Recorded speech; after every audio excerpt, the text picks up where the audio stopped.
انہوں نے کہا جی روپیہ گر گیا ہے اور سارا ہمارے اوپر الزام ڈال دیا. میں اس وقت تو حالات نہیں تھے بولنے کے، میں چاہتا تھا کہ ایک دفعہ بجٹ پاس ہو جائے تو میں اس کے اوپر ضرور بات کروں. مجھے صرف افسوس یہ ہوا کہ انہوں نے بڑی دکھ بھری بات، جو روپے کی قیمت گری اس کے اوپر جب بات کی تو ان کو یہ بھی ایکسپلین کرنا چاہیے تھا کہ قیمت کیوں گری ہے. قیمت اس لیے گری ہے کہ اس گورنمنٹ کو پاکستان کی تاریخ کا سب سے بڑا خسارہ ملا، جس کو کرنٹ اکاؤنٹ ڈیفیسٹ کہتے ہیں. 19.5 ارب ڈالر کا خسارہ ملا. اب ساری دنیا جانتی ہے جب کہ خسارہ ہوتا ہے، ڈالر کی کمی ہوتی ہے، تو ڈالر کی جب کمی ہوگی تو اس کی قیمت اوپر چلی جائے گی. اس میں پالیسیز تھی، ایکسپورٹس گر گئی پاکستان میں، امپورٹس آسمانوں پہ چلی گئی. لیکن اس میں صرف آج یہ ضرور کہنا چاہتا ہوں کہ بہت بڑی وجہ منی لانڈرنگ ہے. اس ملک میں ڈالرز کی کمی کی وجہ اس ملک کی جو رولنگ ایلیٹ نے اس ملک سے پیسہ باہر بھجوایا، اس کی بہت بڑی وجہ. اور پیسہ اس لیے باہر کیا اس ملک سے کیونکہ جب صاحب اقتدار اس ملک سے پیسہ چوری کر کے باہر لے کے جاتے ہیں تو پھر کسی کو نہیں روک سکتے. دبئی کی پراپرٹیز دیکھیں کہ پچھلے 4-5 سال میں 8 ارب ڈالر کی پاکستانیوں نے پراپرٹیز لی. باہر جو ہمیں ابھی انفارمیشن آئی ہے کہ کتنا پیسہ پاکستانیوں کا، یہاں کے ریزیڈنٹ پاکستانیوں کا باہر پڑا ہوا ہے، 10 ارب ڈالر. اور جو چیزیں سامنے آئیں منی لانڈرنگ کے اوپر، ادھر جو زرداری فیملی، ان کا جو یہ سارا اومنی گروپ کے اندر جو چیزیں سامنے آ رہی ہیں اور آتی جا رہی ہیں فیک اکاؤنٹس کا، وہ یہاں سے پیسہ چوری کر کے ہنڈی اور حوالے سے باہر بھجوایا گیا. ادھر ہل میٹل، اس سے پہلے ہدایبہ پیپر مل، یہ سارا پاکستان سے پیسہ باہر جا رہا تھا. اور پھر یہ جو لیٹسٹ اپوزیشن لیڈر کی جو درد بھری جو انہوں نے ڈالر کے اوپر افسوس کیا کہ وہ اوپر جا رہا ہے، ان کی جو فیملی کا پچھلے جو کمپنیز بنی ہیں اور یہ جو چیزیں سامنے آئی ہیں، یہ کس منہ سے کوئی بات کر سکتا ہے ڈالر کے اوپر؟ ذمہ دار تو یہ لوگ ہیں کہ یہاں سے پیسہ باہر لے کے جا رہے ہیں.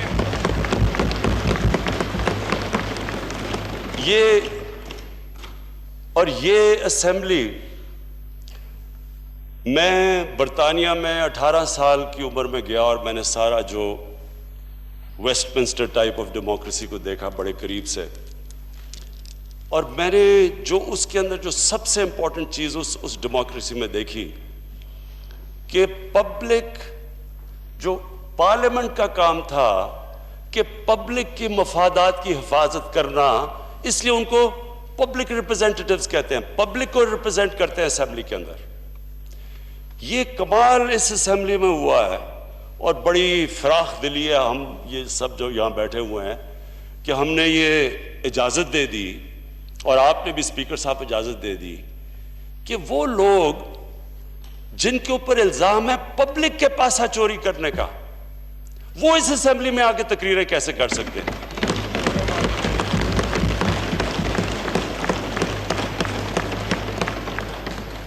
برطانیہ کے اندر، اور 18 گرمیاں میں نے کیونکہ کرکٹ کھیلتا تھا وہاں گزاری، میں آپ کو یقین دلاتا ہوں اسپیکر صاحب، اگر کسی کے اوپر یہ دھبا بھی لگ جائے کہ اس نے پبلک کے ٹیکس کے پیسے کی چوری کی ہے، نہ اس ملک کا کبھی میڈیا اس کو انٹرٹین کرتا ہے، کسی ٹی وی چینل پہ وہ نہیں جا سکتا، اور پارلیمنٹ کا تو وہ سوچ بھی نہیں سکتا کہ پارلیمنٹ کے اندر آ کے گھنٹے گھنٹے کی تقریریں کرے گا. پھر پبلک اکاؤنٹس کمیٹی، یعنی پبلک اکاؤنٹس کمیٹی وہ کمیٹی جو پارلیمنٹ بناتی ہے کہ پبلک کے انٹرسٹ پروٹیکٹ کرنے کے لیے، اس کے اوپر وہ آدمی جا کے بیٹھ جاتا ہے جس کے اوپر اربوں روپے کا چارجز ہیں. اور اب سے نہیں، 30 سال سے ان کے اوپر کرپشن کے چارجز آ رہے ہیں. ہدایبہ پیپر مل سے شروع ہوا تھا. وہ اس کمیٹی کے اوپر کیسے بیٹھ جاتا ہے؟ اور اسی ایوان کے اندر اسپیکر صاحب، اسی ایوان کے اندر جو پچھلی اسمبلی تھی، آپ سوچیں کہ کیسے ہم نے اپنی پارلیمنٹری ڈیموکریسی کی دھجیاں اڑائی ہیں، کیسے ہم نے پبلک کے اندر اس کو ڈی ویلیو کیا ہے کہ یہاں ایک اسمبلی بل پاس کرتی ہے کہ ایک مجرم جو سپریم کورٹ اس کو مجرم ڈکلیئر کرتا ہے وہ پارٹی کا ہیڈ بن سکتا ہے، پارلیمنٹ یہ بل پاس کرتی ہے۔ تو میں اسپیکر صاحب آج کیونکہ میں اپنی ساری ٹیم کو بڑا مبارک دیتا ہوں، میں اپنی ساری پارلیمنٹری ٹیم پارٹی کو بڑا مبارک دیتا ہوں کہ جس طرح انہوں نے یہ بجٹری سیشن میں پارٹیسپیٹ کیا، جس طرح کی تقریریں تھیں، جس طرح کی کوالٹی تقریریں تھیں، لوگوں کی، مراد سعید کی جو تقریر تھی،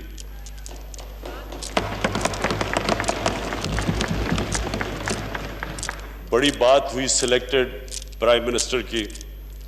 وہ جو تقریر مراد سعید نے کی تھی جس میں انہوں نے جو وہ کونڈالیزا رائس کی کتاب سے کوٹ کیا تھا، کونڈالیزا رائس سیکرٹری آف اسٹیٹ تھی، اس کی اپنی بایوگرافی میں وہ کہہ رہی ہے کہ کس طرح اس نے پیپلز پارٹی کے سربراہ اور جنرل مشرف جو ملٹری ڈکٹیٹر تھا ان کو اکٹھا کیسے کیا گیا، کیسے کرپشن کے کیسز مشرف کو کہا گیا کہ معاف کرو، اور مل کے انہوں نے این آر او سائن کروایا امریکنز نے، اور اس نے یہ بھی کہا کہ ہمارے انٹرسٹ میں ہے کہ یہ ان کا سمجھوتا ہو کیونکہ یہ ہمارے انٹرسٹ پروٹیکٹ کریں گے پاکستان میں۔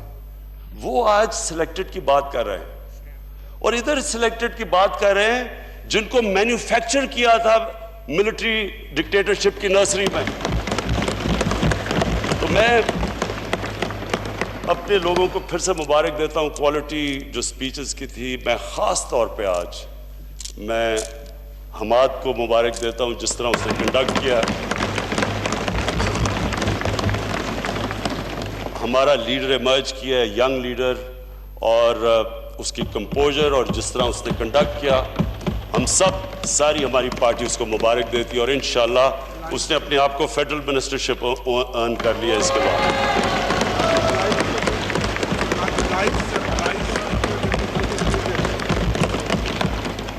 میں اپنے ایلائز کا شکریہ ادا کرنا چاہتا ہوں، جس طرح ہمارے ایلائز ہمارے ساتھ کھڑے ہوئے، بڑی ہم سن رہے تھے کہ جی گورنمنٹ گرائی جائے گی، بجٹ نہیں پاس ہوگا، بڑے بڑے نعرے مارے گئے، اور وہ جو 12th مین ہے پولیٹکس کا، وہ ساروں کا ہر دوسرے دن اکٹھا کر لیتا ہے کہ گورنمنٹ گرانے کے لیے۔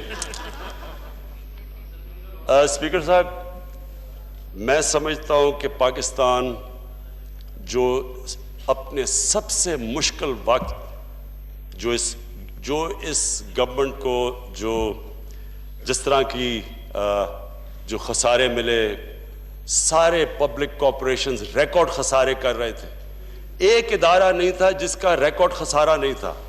جو اس کے اوپر حماد نے بڑی اچھی طرح بات کی کہ جب پی آئی اے لے لیں، بجلی لے لیں، گیس لے لیں، کوئی ادارہ لے لیں، ریکارڈ خسارے کر کے چھوڑ کے گئے۔ اور میں یہ بھی حیرت، مجھے یہاں بیٹھ کے میں سنتا رہتا ہوں، اللہ نے مجھے بڑی جب سے پولیٹکس میں برداشت دی ہے، میں یہ سنتا رہتا ہوں جو باتیں کرتے ہیں کہ یہ آج تک کوئی ذہن مانتا ہے کہ آپ تاریخی خسارہ چھوڑ کے جائیں اور آپ دوسروں سے پوچھیں جو آ کے سنبھال رہے ہیں، انہیں کہیں جی آپ جواب دیں۔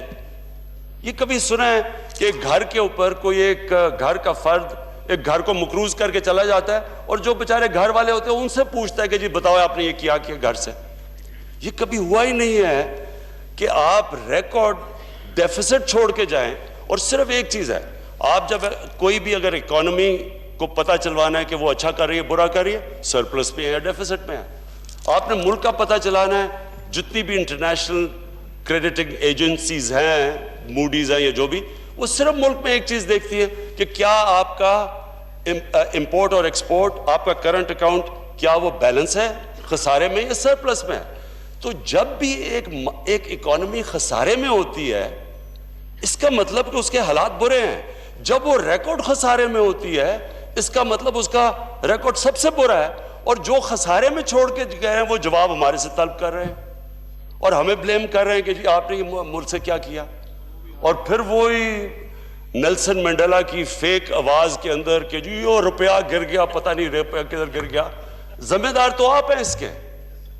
اور میں آج یہ اسپیکر صاحب میں آج یہ کہنا چاہتا ہوں کہ جو منی لانڈرنگ ہے یہ پاکستان کا سب سے بڑا اس وقت، اگر ایک ہمارے ملک میں سب سے بڑی لعنت ہے وہ منی لانڈرنگ ہے کہ یہاں سے پیسہ چوری کر کے، کیونکہ آپ پاکستان میں نہیں رکھ سکتے کیونکہ وہ نظر آ جائے گا، اس لیے وہ آپ منی لانڈرنگ کر کے باہر بھیج دیتے ہیں، دگنا لاس کرتے ہیں. پہلے پیسہ چوری کر کر لاس، پھر جب آپ اس کو ہنڈی حوالے سے باہر بھیجتے ہیں دگنا ڈالر لے کے، تو ڈالر کی کمی ہو جاتی ہے. اس لیے یہ جو ہمارا ملک جدھر آج کھڑا ہے اس کے لیے سب سے بڑا ہمارا چیلنج اب یہ ہے کہ ہم نے اپنا بجٹ کرنٹ اکاؤنٹ بیلنس کرنا ہے. اور مجھے بڑی خوشی ہے کہ ابھی بھی ان مشکل حالات میں اپنی ٹیم کو اکنالج کرتا ہوں، جو ہماری اکنامک ٹیم ہے، جو انہوں نے قدم اٹھائے ہیں کہ ہم نے خسارہ 30% کم کیا اپنا کرنٹ اکاؤنٹ ڈیفیسٹ کا.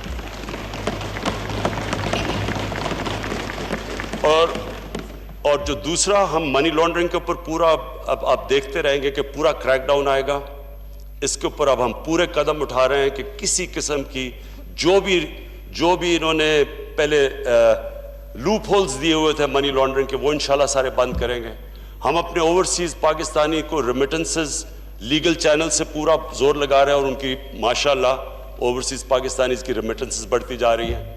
ہم انویسٹمنٹ، فورن انویسٹمنٹ کے اوپر پورا زور لگا رہے ہیں، اور پاکستان میں ہر وہ کوشش کر رہے ہیں کہ آسانیاں پیدا کریں تاکہ باہر سے انویسٹمنٹ آئے. ہم انشاءاللہ اپنا جو ہاؤسنگ پروگرام ہے اس سے اس ملک کے اندر ڈیمانڈ اور اس میں اپنا ساری اکانومی چلا رہے ہیں. یہ ہمارا انشاءاللہ اگلے ہفتے ڈفرینٹ سکیمز لانچ ہونی شروع ہو جائیں گی، اور اس سے ہوگا کہ جو اس وقت بے روزگاری ہے انشاءاللہ اس کو کم کریں گے، اکانومی ہماری چلے گی. 40 انڈسٹریز ڈائریکٹلی ریلیٹڈ ہیں وہ انشاءاللہ اس سے کھڑی ہوں گی. اور ہم نے امپورٹس ابھی کم کر دی ہیں، اور انشاءاللہ اور بھی جو بھی لگژری امپورٹس ہیں جو ہمارے نے کہا کہ ایگزوٹک فوڈز آئٹمز ہیں وہ بالکل ہم ان کے اوپر کام کریں گے. ہماری ساری کوشش یہ ہے کہ اس مشکل وقت کا جو بوجھ ہے وہ لوگ اٹھائیں جو اٹھا سکتے ہیں، یعنی پیسے والے لوگ جن کے پاس حیثیت ہے بوجھ اٹھانے کی، کیونکہ مشکل وقت سے تو ملک گزر رہا ہے. اس مشکل وقت کا جو بوجھ ہے وہ انشاءاللہ وہ لوگ اٹھا سکیں جن کے پاس کیپیبلٹی ہے. اور ہم پوری کوشش کریں کہ جو نچلا طبقہ ہے اس کے لیے کم سے کم اس کے اوپر پریشر پڑے، اور اس کے لیے یہ بجٹ میں بھی پوری کوشش کی ہے. احساس پروگرام ہے ہمارا، اس میں 100 ارب تھا، 100 ارب سے ہم نے 190 ارب پہ کر دیا ہے، تاکہ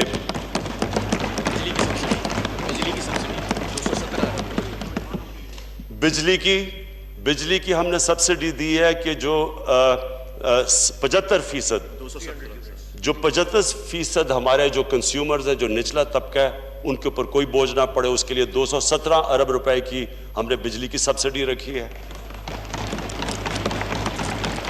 100 ارب روپے جوانوں کے لیے. اور ہاؤسنگ کے اندر ہم پوری کوشش کر رہے ہیں کہ نچلے طبقے کے لیے ہم پہلی دفعہ پاکستان میں ہاؤسنگ سکیمز لے کے آئیں. اس کے لیے علیحدہ ہم نے ایک مائکرو کریڈٹ 5 ارب روپیہ اس کے لیے رکھا ہے، اور وہ انشاءاللہ بڑھتا رہے گا. اور جو ہمارے نوجوان ہیں جو ان کے لیے روزگار کے لیے ہم نے 100 ارب رکھا ہے تاکہ ان کے لیے ہم قرضے دے سکیں تاکہ ان کو روزگار مل سکے. اور جو 2 سیکٹرز ہیں جن کو ہم پوری کوشش کریں گے انکریج کرنے کی، اور ابھی بھی میں اسی میٹنگ سے آ رہا ہوں، ایک تو ہمارا ایگریکلچر سیکٹر ہے، اور ہم نے کسان ہیں ان کے لیے ہم پوری کوشش کریں گے. اور انشاءاللہ اس آنے والے ہفتے میں جو اگلا ہفتہ آ رہا ہے اس میں ہم اپنے کسانوں کے لیے پورا ڈیٹیلڈ پیکج لے کے آئیں گے ہم کیا کیا کر رہے ہیں. اور مجھے ایک سب سے زیادہ خوشی یہ ہے کہ ہمارا جو چائنیز سی پیک کے اندر جو ہمارا سائن ہوا ہے ان کے ساتھ، ہمارا جو MOU سائن ہوا ہے اس کے اندر اب ہماری میٹنگ ہوگی، جوائنٹ میٹنگ ہو رہی ہے پاکستان اور چائنیز کی یہ اس ایگریکلچر کے MOU پہ. سو ان سے ٹیکنالوجی لے کے آئیں گے پاکستان میں، وہ ہماری ہر طرح لائف سٹاک میں مدد کر رہے ہیں، سیڈ ڈیولپمنٹ میں مدد کر رہے ہیں، اور ان سے انشاءاللہ ٹیکنالوجی ٹرانسفر کروائیں گے تاکہ ہم اپنی پیداوار بڑھائیں پاکستان میں.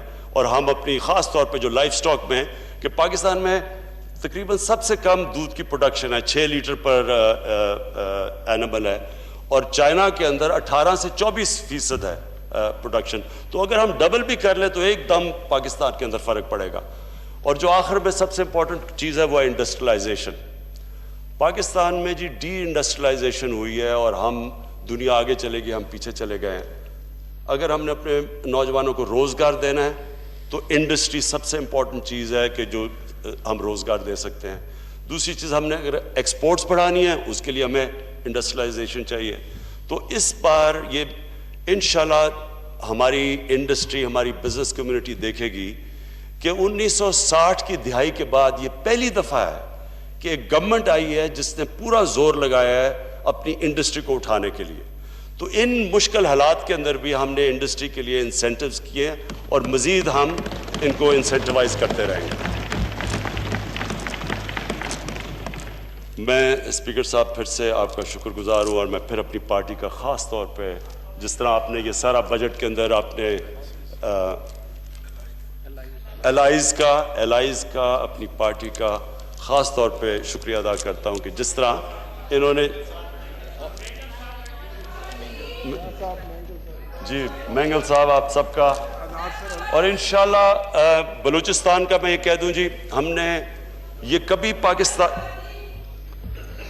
خواتین بھی پارٹی میں ہی ہیں، پارٹی کا شکر ادا کر رہا ہوں میں. اسپیکر صاحب، میں صرف یہ چیز ضرور کہنا چاہتا تھا، ہمارے یہاں اختر مینگل ہمارے بلوچستان کے الائز بیٹھے ہوئے ہیں. میں ایک بڑی امپورٹنٹ چیز کہنا چاہتا ہوں. ہمارے اندر جو ملک کا جو مسئلہ آ رہا ہے وہ یہ کہ جو ہماری ڈیولپمنٹ ہوئی ہے اور جو ہمارے ملک کے اندر جس طرح لوگ آگے بڑھے ہیں، امیر ہوتا گیا ہے اور غریب کو امپیکٹ نہیں پڑا، اور پھر کئی ایریاز اوپر چلے گئے ہیں اور کئی ایریاز پیچھے رہ گئے ہیں. یہ جو لاپ سائڈڈ ڈیولپمنٹ ہے، یہ آپ نے دیکھا ہوگا کہ یہ جو بجٹ ہے اس کے اندر ہم نے پوری کوشش کی ہے کہ اس باری ان ایریاز کو اٹھائیں جو ایریاز پیچھے رہ چکے ہیں. اس میں بلوچستان ایک ہے،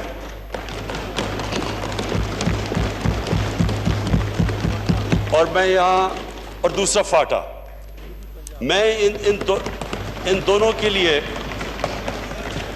میں آج خاص طور پہ پاکستانی فوج کا شکریہ ادا کرنا چاہتا ہوں.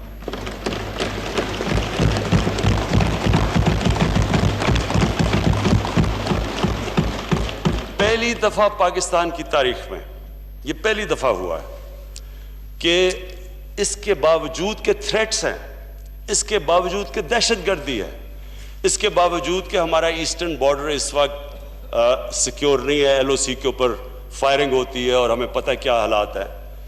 ہندوستان سے ہمارے حالات اچھے نہیں ہیں، بدقسمتی سے، ہماری وجہ سے نہیں، ان کی وجہ سے اچھے نہیں ہیں. اس کے باوجود کہ ہمارے پاس ٹیررزم آتی ہے دوسرے بارڈرز سے بھی، اور ہمارے فوجی قربانی دے رہے ہیں، اس کے باوجود انہوں نے اپنا بجٹ فریز کیا. فریز کا مطلب کہ ریل ٹرمز میں کم کیا ہے، اور صرف اس لیے کہ مشکل حالات تھے پاکستان کے.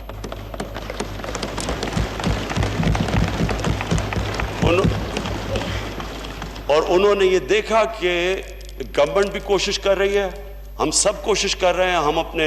ہماری آسٹیرٹی کے اندر میرے سے شروع ہوا ہے، ہمارے وزیروں نے ساروں نے 10% اپنی پے کم کروائی ہے. یہ پہلی دفعہ ہوا ہے پاکستان میں، اور انشاءاللہ ہر ڈپارٹمنٹ کے اندر ہم ان کے اندر آسٹیرٹی کاسٹ کٹنگ کر رہے ہیں. مجھے خوشی ہے کہ پرائم منسٹر سیکریٹریٹ میں 30 کروڑ روپیہ ہم نے بچایا اس باری، اور انشاءاللہ اگلی باری اور بچا رہے ہیں. تو پاکستانی فوج نے جب انہوں نے کاسٹ کٹنگ کی تو انہوں نے خاص طور پہ کہا مجھے جنرل باجوہ نے کہ ہم چاہتے ہیں کہ یہ جو پیسہ بچے گا وہ بلوچستان اور فاٹا کے اوپر خرچ ہو.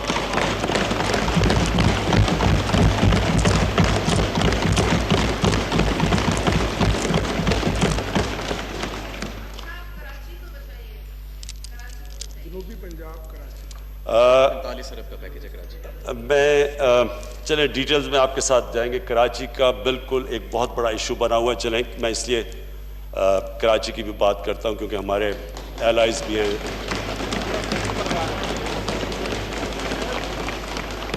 ہماری اپنی پارٹی سب سے زیادہ تو پی ٹی آئی کراچی میں جیتی ہے، اس لیے ہمارا اپنا ایشو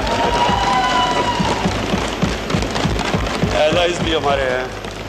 دیکھیے اسپیکر صاحب، کراچی کا ایشو یہ ہے کہ جب سے یہ نیا این ایف سی ایوارڈ آیا ہے تو سینٹر کے پاس تو جب سینٹر صوبوں کو پیسے دے دیتا ہے اس کے بعد سینٹر تو خسارے پہ چلا جاتا ہے، تو سینٹر کو تو قرضے لے کے اپنے خرچے پورے کرنے پڑتے ہیں. اصل میں یہ صوبوں کی ذمہ داری ہے کہ وہ اپنے شہروں کا دھیان رکھیں. لیکن کراچی میں جو نگلیکٹ ہوئی ہے پچھلے 10 سال میں، کیونکہ وہ پیسہ کراچی میں جو خرچ ہونا چاہیے تھا وہ نہیں ہوا. کراچی کے جو حالات ہیں اس کے لیے ہم نے بڑی زور لگا کے اسپیشل پیکج لانے کی کوشش کی ہے کراچی کے لیے. حالانکہ یہ ہے صوبے کی ذمہ داری، لیکن اس کے اندر ہم نے پوری کوشش کی ہے کہ ہم ان کو پیکج دیں، اور انشاءاللہ 45 ارب کا پیکج دیا، اور انشاءاللہ اور بھی کوشش کریں گے. لیکن میں صرف اپنے کراچی کے صرف یہ کہنا چاہتا ہوں کہ ہمارے شہر تب تک ٹھیک نہیں ہوں گے جب تک ایک نیا لوکل گورنمنٹ کا جو ہم ایکٹ اب لے کے آ رہے ہیں پنجاب اور کے پی کے اندر، جب تک ہمارا صحیح معنی میں لوکل گورنمنٹ کام نہیں کرے گا شہر ٹھیک نہیں ہو سکتے. کیونکہ اسپیکر صاحب، جو لوکل گورنمنٹ ہے، جو ہمارا نیا لوکل گورنمنٹ ہے، اس میں ہم شہروں کا ایک پورا سسٹم بنا رہے ہیں کہ شہر اپنا پیسہ اکٹھا کرے، اور شہر دنیا میں اپنا پیسہ اکٹھا کرتے ہیں.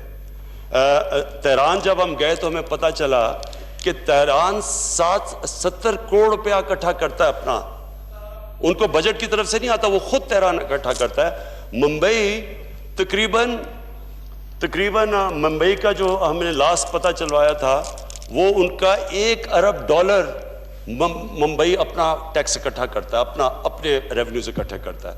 اور جو ہم نے پتہ چلوایا تھا بنگلور کا، بنگلور $500 ملین اپنا اکٹھا کرتا ہے.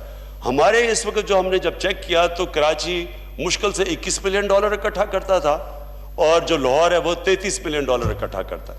تو یہ پیسہ ہے ہی نہیں، سے نہیں $33 ملین. اتنے پیسے پہ شہر نہیں سسٹین ہو سکتے. تو ہم یہ جو نیا لوکل گورنمنٹ سسٹم لے کے آ رہے ہیں، اس سے انشاءاللہ پورا ایک سسٹم بنائیں گے جو ہم نے باہر دنیا سے اسٹڈی کیا ہے کہ شہر اپنا ریونیوز اکٹھے کرے. میں آخر میں اپنے چیف ویپ اس کو خاص طور پہ اس کا شکریہ ادا کرنا چاہتا ہوں، جس طرح اس نے پارٹی کو سنبھالا ہے. عامر ڈوگر بھی ایمرج کیے ہیں اس میں سے، اور میں اسپیکر صاحب آپ کا پھر سے شکریہ ادا کرتا ہوں. Thank you.